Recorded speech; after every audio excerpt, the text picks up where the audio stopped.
So my name's Bruce White and I've judged honey both in Australia and overseas. And today I'm going to talk about creamed honey and candied honey. There's a bit of confusion as to about creamed honey, I guess, and to a lesser extent about candied honey. So all honey will go candy or crystallised, it's the same term, naturally because of the sugars in the honey. There's two sugars in honey that are naturally crystallising sugars and one liquid sugar. So with age, honey always candies, and 14 degrees Celsius is the ideal temperature for honey to candy. Candied honey has honey that's naturally gone crystallised, and it's a browner colour than if honey is creamed. But the points score is the same for both. In the case of creamed honey, it's whipped up. So to get creamed honey, you start off with 10% candied honey that's fine grain and 90% liquid honey.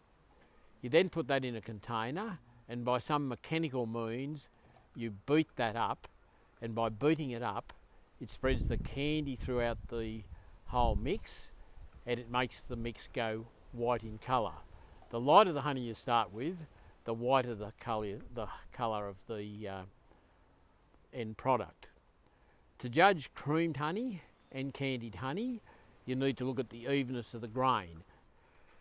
So, for evenness of grain, you take the lid off and you taste the honey, and you can feel on your tongue how coarse the grain is.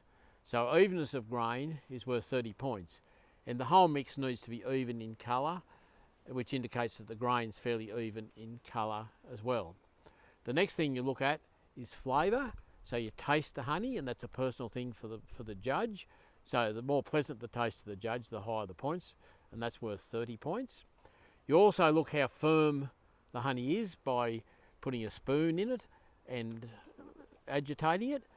So creamed honey and candy honey needs to be firm, but it can be too firm and too hard, and if it gets too hard you can't spread it on bread. So the important thing with firmness is it has to be spreadable on bread without doing any damage to the bread, and that's worth 30 points. And the last point score is colour. Colour is only worth 10, and the whiter the colour, the higher the points. So to sum up, 30 for flavour, 30 for firmness, 30 for evenness of grain, and 10 points for colour.